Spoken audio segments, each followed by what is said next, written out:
네, 안녕하세요. 오늘 실시된 고2 학생들의 교육청 6월 모의고사 국어 고전문학 중에서 고전시가 2개와 고전수필 하나가 같이 엮인 그 문제 세트 같이 공부해보는 영상을 만들어 보겠습니다. 먼저 이 가작품은요, 고려 말에 그 유학자 이색이 쓴 부병루라고 하는 한시입니다. 한시를 우리말로 번역을 해놓은 것이 첫 번째 가작품이고요. 그 다음에 나작품은 연시조입니다. 네, 전에도 한번 모의고사에 나온 적이 있었는데요. 지난번 2020학년도 고3 학생들의 10월달 교육청 모의고사 때 나왔던 김득연의 산중 작곡이라고 하는 연시조 중에서 일부의 수가 나작품으로 나왔습니다. 그 다음에 다작품은요, 고전수필입니다. 바로 그 유명한 연암 박지원이 쓴 능이양 시집서라고 하는 능이양 시집이라고 하는 그 시집은요, 박지원이 쓴 시집이 아니고 박지원의 조카뻘 때는 박종선이라고 하는 사람이 쓴 시집인데, 거기에 서문을 이렇게 박지원이 쓴 글을 다작품으로 고전 산문으로 실었습니다. 네. 자, 그럼 먼저 가작품 이색의 한시 부병루를 보기 앞서서요. 아, 그렇죠. 이색의 부병루는요, 바로 작년도 2022학년도 수능 특강 문학에도 실린 적이 있습니다만, 일단 문제는 별로 그렇게 크게 참고할 만한 부분이 없기 때문에 제가 따로 여기서는 언급하지 않겠습니다. 자, 그러면 가작품을 보기 앞서서요, 이 24번 문제가 가작품에 대한 표현상의 특징을 묻는 문제이기 때문에 일단 가볍게 어떤 선지들이 있나 먼저 염두에 두고 작품 보면 더 빨리빨리 파악할 수 있을 것 같으니까 먼저 보겠습니다. 문답 구조가 있는지, 아니면 명령형 어조가 있는지, 또 반어적인 표현이 있는지, 아니면 색채와의 대비가 있는지, 아니면 세월의 흐름을 시각적으로 형상화가 있는지, 이런 걸 한번 염두에 두면서 한시를 읽어보겠습니다. 아, 그리고 하나가 더 있죠. 네. 가작품 보기 앞서가 역시 보기를 봐야죠. 네.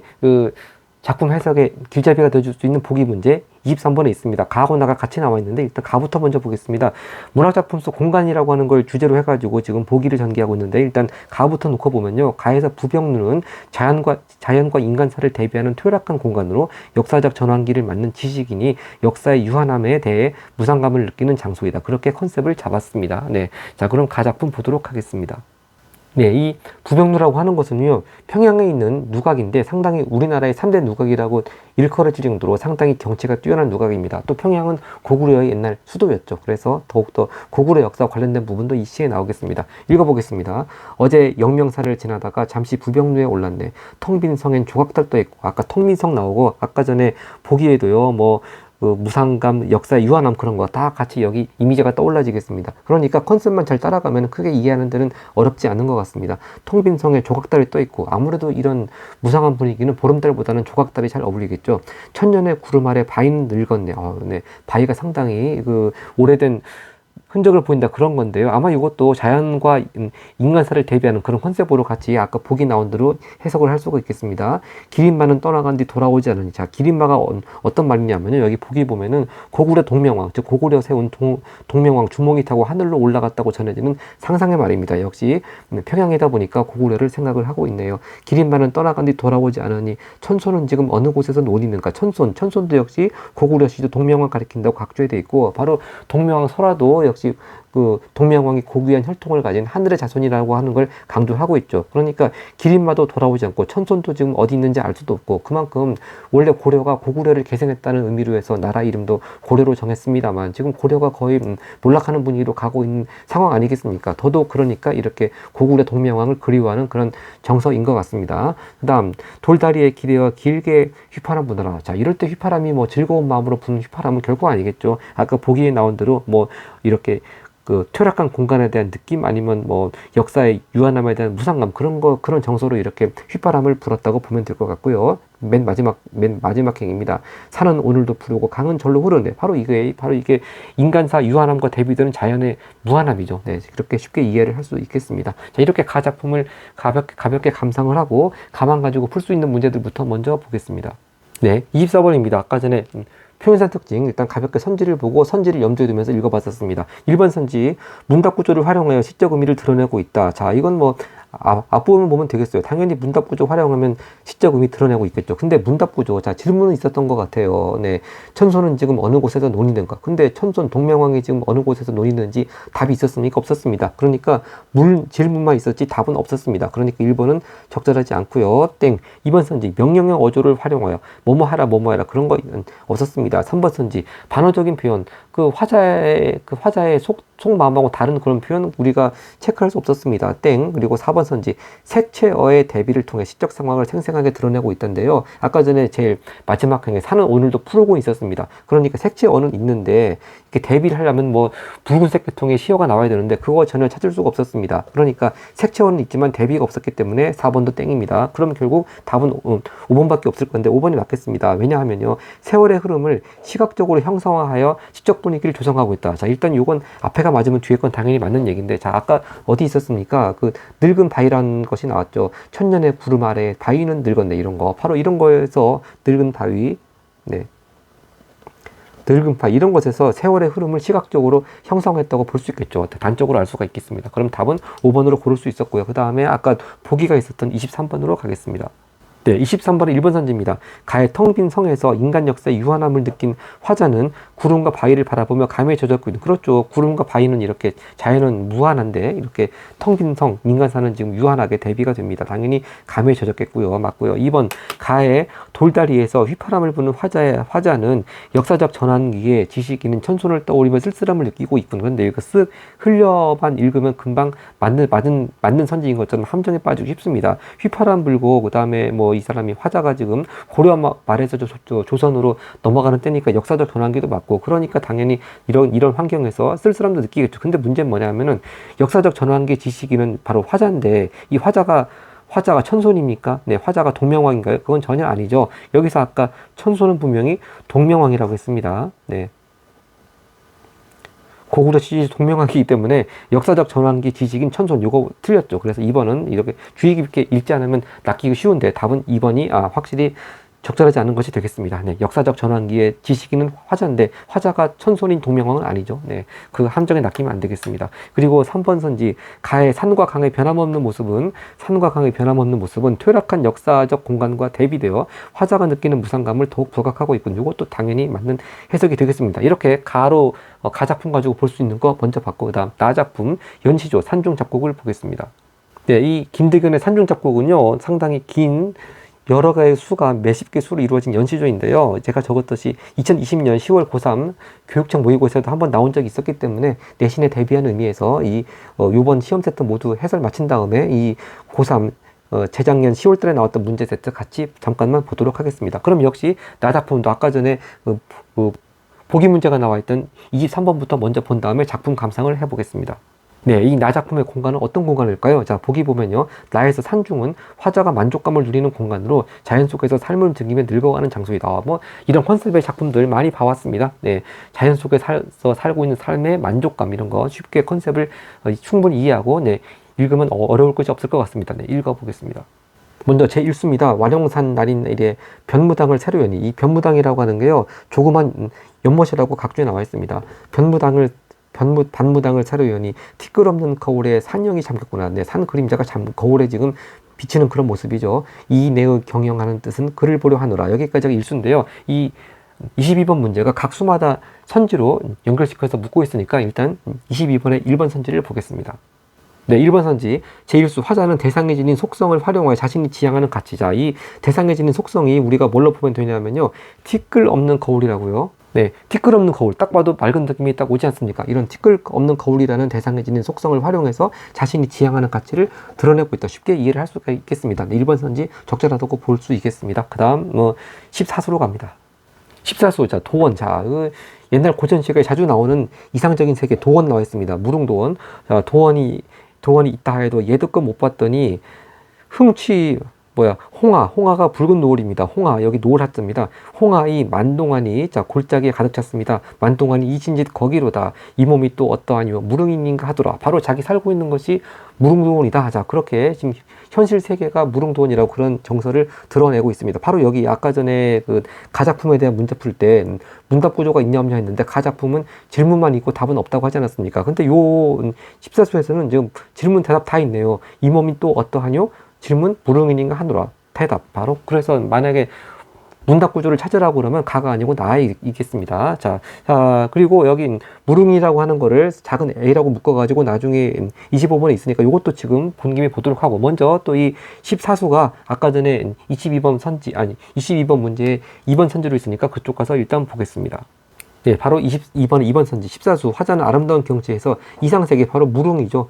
이상세계의 면모를 발견하고 있다. 바로 무릉이 자기 앞에 그 경치가 무릉이라고 이상세계라고 발견을 하고 있습니다. 역시 적절하겠습니다. 그 다음에요, 아까 전에 방금 봤듯이 그 무릉이라고 하는 거 그 표현 그 A만 가지고 풀 수 있는 문제부터 먼저 선지부터 먼저 보겠습니다.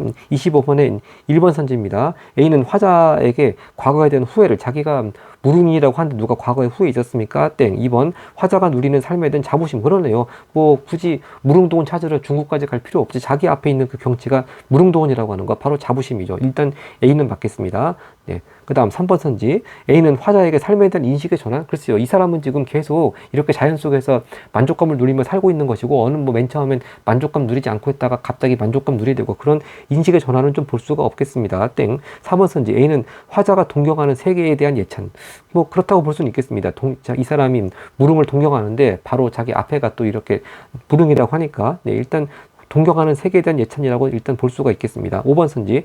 화자가 인식한 현실과 이상의 괴리감. 자, 무릉도원을 이상으로 생각하고 있다가 바로 자기 앞에 현실이 무릉도원이라고 하는데 거기에 괴리감을 느낄 수 있겠습니까? 땡이죠. 자, 일단 답을 2번 아니면 4번이고 그 중에 더 2번으로 압축을 할 수 있을 것 같습니다. 네, 그 다음에 계속 20수를 보도록 하겠습니다.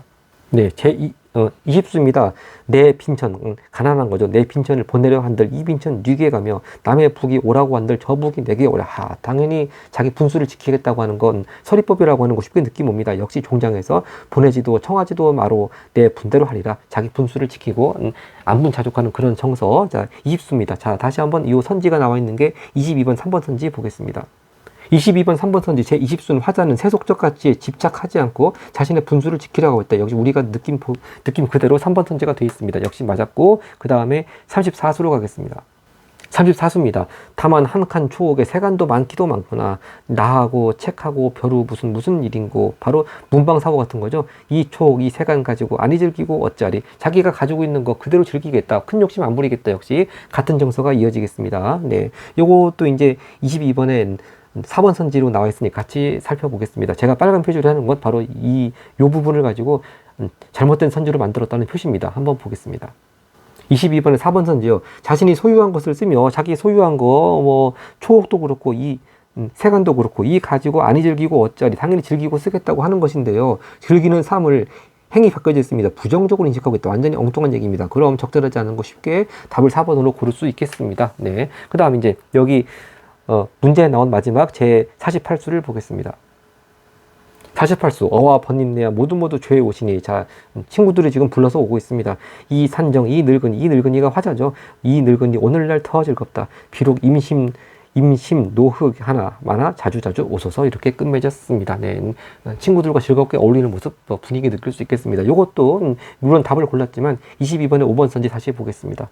네, 5번 선지. 화자는 자신이 거처하는 곳에 사람들이 자주 오기. 그 번님네들 사람들이 자주 오기를 희망하고 있죠. 역시 맞겠습니다. 답은 4번 확실하겠습니다. 다음으로 아까 이제 우리 보기를 봤던 23번 문제 나만 가지고 풀 수 있는 선지 먼저 보겠습니다. 아까 1, 2, 3번 가만 가지고 풀 수 있는 거 봤고요. 근데 아직 여기까지는 정답이 적절하지 않은 건 나오지 않았습니다. 4번입니다. 나의 한 칸 초옥에서 화자는 책, 벼루, 붓과 함께하는 생활에 만족감 느끼고 있군. 당연히 맞겠습니다. 그렇죠. 아까 답 골랐죠? 2번으로 골랐습니다. 그렇죠. 화자하고 동명왕 동일시할 수 없다고 그랬고요. 답은 골랐고 5번 선지입니다. 나의 산정에 있는 화자는 스스로를 늙은이라 칭하며. 맞죠. 스스로를 늙은이라 칭하며 자연 속에서 삶을 즐기고 있음을 드러내고 있군. 네, 역시 맞겠습니다. 답은 아까 2번 확실하겠습니다. 네. 자, 그 다음 다작품, 박지원의 조카, 박종선이라고 하는 사람이 쓴 시집, 능양시집에 박지원이 서문을 써준 거, 박지원의 능양시집서를 같이 보도록 하겠습니다. 이 박종선이라고 하는 사람도요, 상당히 글재주가 뛰어났다고 그러고요. 특히 정조 당시에 규장각 검사관으로 유명한 사람들 있지 않습니까? 뭐, 이덕무, 박재가 이런 사람들과 같이 규장각 검사관으로 또 잘 어울렸다고 합니다. 네. 역시 이것도 보기에 해당되는 24번부터 먼저 보겠습니다. 네, 근데요, 24번 요 문제가, 일단 지금까지 오답률, 잠정적인 통계상 61%를 차지하고 있다고 그럽니다. 상당히 어려운 선지가 지금 하나 있는 것 같습니다. 그럴수록 더 보기를 잘 살펴보겠습니다. 글쓴이는 고정관념에 사로잡혀 사물의 다양한 현상을 제대로 살피지 못하는 태도를 비판하고 있다. 결국 고정관념을 벗어나자. 그런 거겠네요. 대상의 의향에 얽매이지 않고 본질적 속성을 파악해야 대상의 참모습을 인식하고 있다고 보는 것이다. 이를 통해 관습적인 태도에서 벗어나 열린 사고, 즉, 고정관념 에서 벗어나자. 똑같은 컨셉입니다. 하여튼 고정관념에서 벗어나자, 관습적인 태도에서 벗어나자, 열린 사고 갖자, 본질적 속성을 파악하자. 그런 컨셉을 가지고 다 수필을 읽어보겠습니다. 네, 대개 보면은 이렇게 문학 시험 문제에 고전 산문, 고전 수필이 같이 나오는 거 보면은 보통 바람직한 삶의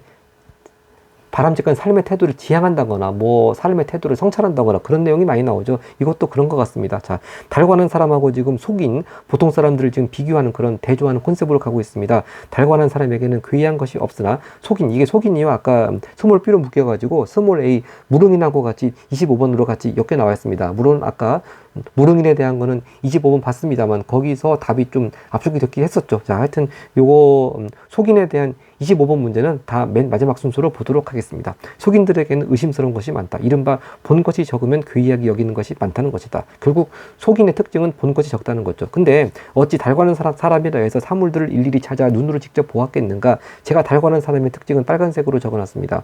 한 가지를 들으면 10가지를 눈앞에 그려보고 10가지를 보면 100가지를 마음속으로 상상해 보았을 뿐이다. 천만 가지 괴이기한 것들 이런 도리어 사물에 잠시 붙은 것이고 자기 자신과는 아무런 상관이 없는 것이다. 위로 올라갑니다. 따라서 마음이 한가롭고 여유가 있으며 사물의 응수함이 무궁무진하다. 이런 것이 달관한 사람의 특징이란 말이고요. 그 다음 문단이 바뀝니다. 반면 본 것이 적은 자, 다른 말로 속인들이죠. 해오라기를 기준으로 까마귀가 검다고 하고 비웃고. 자, 하여튼 여기서 계속 이제 까마귀에 대한 얘기가 나옵니다. 네, 잘 주의를 가지고 까마귀에 대해서 보겠습니다. 오리를 기준으로 하되 다리가 길다고 위태롭다고 여긴다. 그 사물 자체는 본디 괴이할 것이 없는데 저 혼자 화를 내고 한 가지 일이라도 제 생각과 같지 않으면 만물을 모조리 모함하려 든다. 바로 이것이 고정관념이나 뭐 관습적인 태도겠죠. 자, 다시 까마귀 나옵니다. 아, 저 까마귀를 보라. 그 깃털보다 더 검은 것이 없건만 호련, 옅은 황급빛이 번지기도 하고 다시 연한 녹색을 말하기도 한다. 해가 비치면 자주색이 뒤에 올라 눈에 어른거리다가 비추색으로 바뀐다. 그렇다면 내가 그 새를 푸른 까마귀라 불러도 될 것이고 붉은 까마귀라 불러도 될 것이다. 그 새에게는 본래 일정한 색이 없는데도, 즉 고정관념에서 벗어나면 사실은 일정한 색이 없어요. 까마귀는. 근데 내가 눈으로 먼저 그 색깔을 정한 것이다. 즉 고정관념에 사로잡혀서 까마귀는 까맣다. 그렇게 색깔 정한 것이고 더 심한 거는요. 그 다음 얘기입니다. 어찌 단지 눈으로만 정했으리요 보지도 않고서 먼저 마음속으로 정해버린 것이다. 마음속에 편견, 선입견을 가지고 까마귀는 원래 까만색이야. 그렇게 정했다고 하는 것인데 이 부분을 가지고 좀 킬러 선지로 24번에 4번에 3번 선지를 만든 것 같습니다. 네, 좀 이따 보겠습니다. 다시 문단 바꿔서 까마귀를 검은색에 가두어 두는 것만으로 충분하거늘 다시 까마귀를 기준으로 이 세상의 모든 색을 가두어 두려는구나. 까마귀가 과연 검기는 하지만 앞서 말한 푸른색과 붉은색이 까마귀의 검은색 중에 들어있는 빛인 줄을 누가 또 알겠는가. 검은색을 일러 어둡다고 하는 것은 비단 까마귀만 알지 못하는 것이 아니라, 즉 까마귀에 대해서만 알지 못하는 것이 아니라 검은색이 무엇인지조차 모르는 것이다. 그러니까 속된 말로 까알못이기도 하고 검알못이기도 하네요. 까알못, 검알못. 왜냐하면 물은 검기 때문에 사물을 비출 수가 있고 오칠도 검기 때문에 능히 기후 거울이 될 수 있기 때문이다. 이런 까닭에 색이 있는 것이고 빛이 있지 않은 것이 없으며 형체가 있는 것이고 맵시가 있지 않은 것이 없다. 상당히 심오한 깨달음입니다. 하여튼 중리학이 있고요. 이제 맨 마지막 문단입니다. 세상에는 달관한 사람은 적고 속인들만 많으나 내가 입을 다물고 말하지 않는 것이 좋을 것이다. 그럼에도 쉬지 않고 말을 하게 되는 것은 무슨 까닭이가. 이것도 이제 왜 박지원은 뭐 이렇게 속인들이 많음에도 불구하고 쉬지 않고 말하고 이런 글을 쓰려고 하는 것일까? 24번에 5번 선지로 나오겠습니다. 그러면서 면함노인이 연상각에서 쓰노라 이렇게 끝맺었습니다. 네. 자, 그러면 이제 보기 문제 24번 고정관념에서 탈피하자 컨셉을 가진 이 보기 문제 보겠습니다. 1번 선지 자기 생각과 한 가지 일이라도 다르면 만물을 모함하려는 것. 바로 이게 속인들의 태도 아니겠습니까? 다양성을 인정하지 못하는 태도로 볼 수 있겠군요. 뭐 당연히 맞는 말씀. 2번 선지 까마귀를 푸른 까마귀나 붉은 까마귀로 부르는 것이 모두 옳다고 여기는 것은 대상의 참모습을 파악하는 태도로 볼 수 있겠군. 그렇죠. 까마귀의 겉보기에는 검은색만 있는 것 같아도 뭐 때에 따라서는 옅은 황급빛이 번지기도 하고 뭐 연한 녹색을 띠기도 하고 뭐 그렇다고 했습니다. 네, 다 지문 속에 있는 내용이고요. 3번 선지 까마귀의 일정한 색이 없다는 인식은 눈으로 정한 대상의 의향보다는 마음속으로 정한 본질적 속성에 주목해야 함을 강조한 것으로 볼 수 있겠군. 겉보기엔 그럴싸한데요. 다시 한번 지문을 보겠습니다. 이게 진짜 킬러 선지입니다. 네, 이 부분이죠. 그 색에는 본래 일정한 색이 없는데도, 즉 달관한 사람에게서 보이는 그런 좀 고정관념에서 벗어난 태도는 그 까마귀에게는 본래 일정한 색이 없다고 보는 거죠. 그런데 이제 눈으로 먼저 그리고 또 오히려 눈보다 보지도 않고서 마음속으로 먼저. 그러니까 이건 그 선입견, 고정관념을 표현하는 그런 부분입니다. 그러니까 앞부분은 달관한 사람들이 갖는 태도, 뒷부분은 고정관념에 사로잡힌 이른바 속인들이 갖는 태도죠. 네, 네, 바로 고정관념. 속인들이 갖는 태도인데 이런 걸 딱 그 중간 생략하고 연결시키니까요. 일정한 색이 없는 태도 뭐 어쩌고 이렇게 그런 거 다 생략하고 연결시키는 게 마치 그럴싸한 선지가 됐습니다. 다시 한번 선지를 보겠습니다. 네, 까마귀 일정한 색이 없다는 인식. 요거는 바로 고정관념에서 벗어난 인식이죠.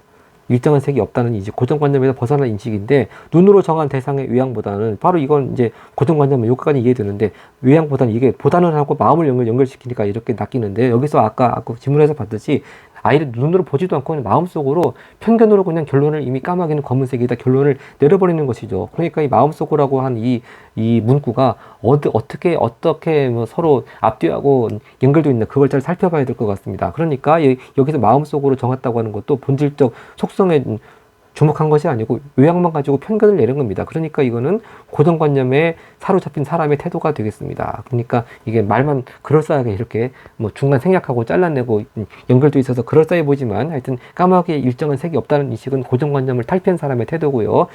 제대로 보지도 않고 오히려 마음속으로 이미 다 편견을 가지고 까마귀는 검은색이야 그렇게 내리는 태도는 결코 본질적 속성에 주목한 태도가 아닙니다. 고정관념에 사로잡혀 있는 태도죠. 그래서 답을 3번으로 골라야 되겠는데 이게 상당히 좀 슬쩍 그냥 지나가기엔 어려운 문제였던 것 같아서 오답률이 일단 61%로 나와 있습니다. 4번 선지, 검은색을 일러 어둡다고 하는 것은 물과 오칠에서 사물을 비출 수 있다는 속성을 발견하지 못하고 관습적인 태도에 머물러 있는 바로 이건 맞겠네요. 5번 선지, 달관한 사람이 적은 현실에서 입을 다물기보다 아까 쉬지 않고 말하겠다고 했잖아요. 쉬지 않고 말을 하는 것은 사물의 본질을 파악하지 못한 어리석은 사람들을 깨우치려는 의도로 볼 수 있겠군. 글쎄요. 아까 무슨 까닭인가 했고서 물음표로 끝내긴 했습니다만 뭐 이런 의도가 없다고 할 수는 없겠죠. 그리고 아까 3번이 확실한 답이기 때문에 5번도 충분히 이렇게 어리석은 사람들, 속인들을 깨우치려고 하는 의도 뭐 있다고 볼 수가 있겠습니다. 네, 뭐 적절하지 않다고 보기는 어렵고요. 답은 3번이 더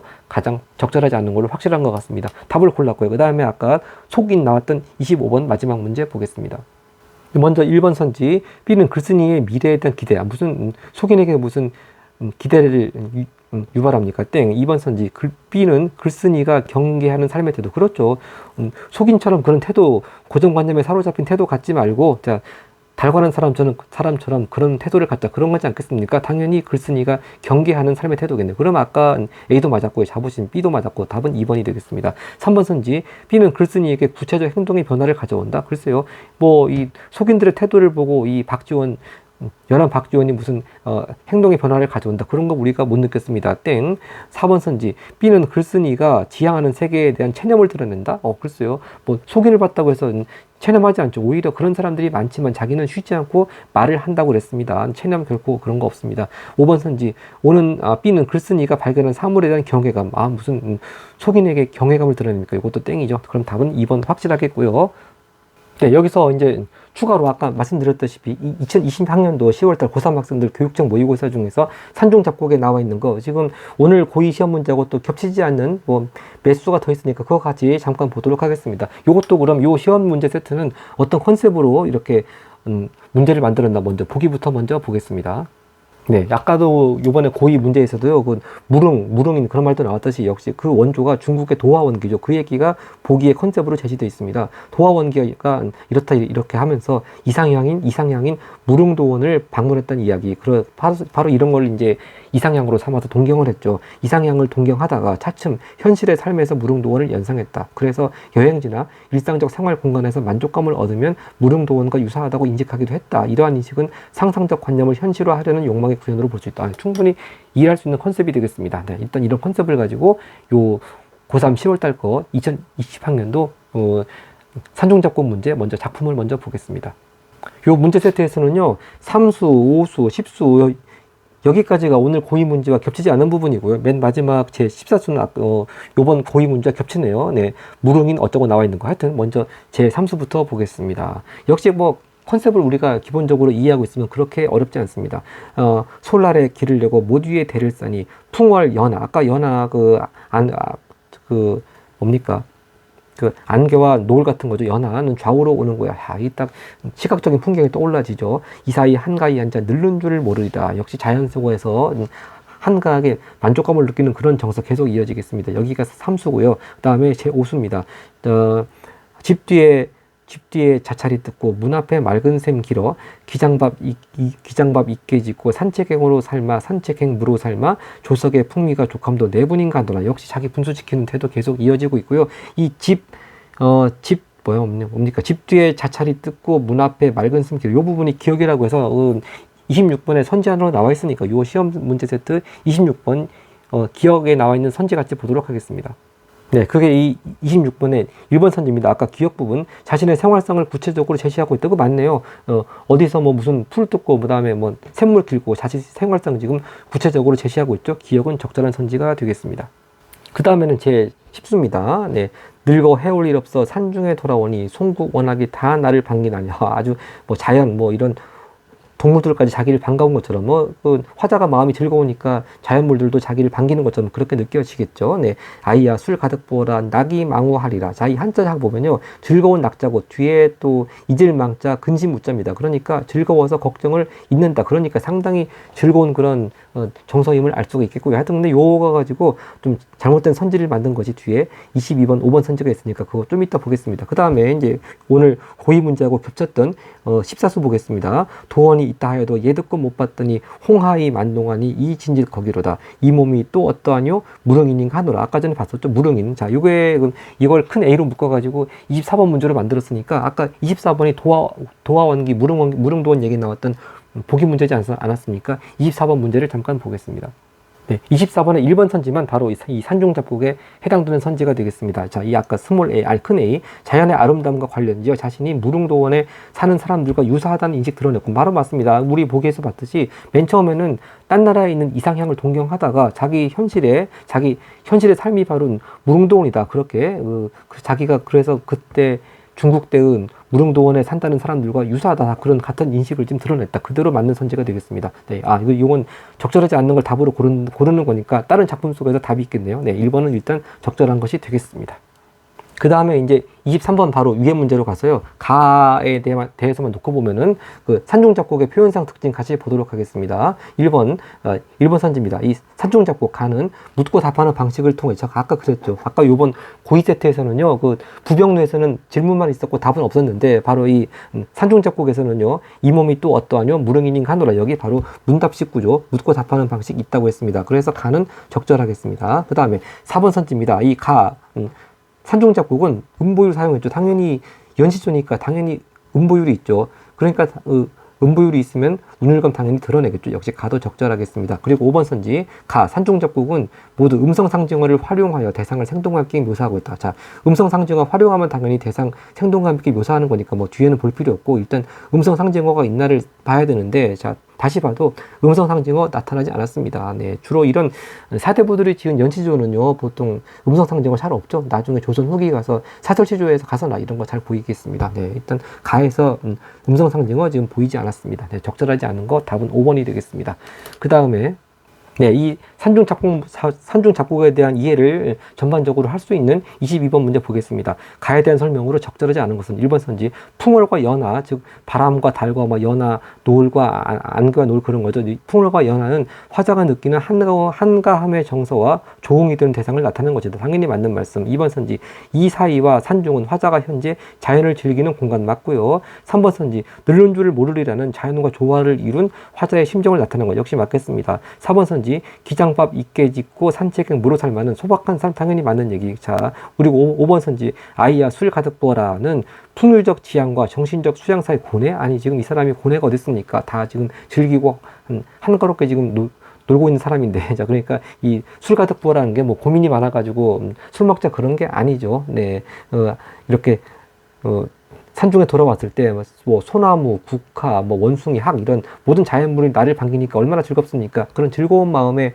술 먹고 싶은 것이지 뭐 고민이 많아가지고 술 먹고 싶은 거 결코 아니겠습니다. 답은 적절하지 않은 거 5번으로 쉽게 고를 수 있겠습니다. 자, 이렇게 해서 오늘 실시된 고2 교육청 모의고사 문제에 덧붙여서 재작년에 고3 문제도 같이 내신을 대비해서 같이 잠깐 살펴봤습니다. 네, 고맙습니다.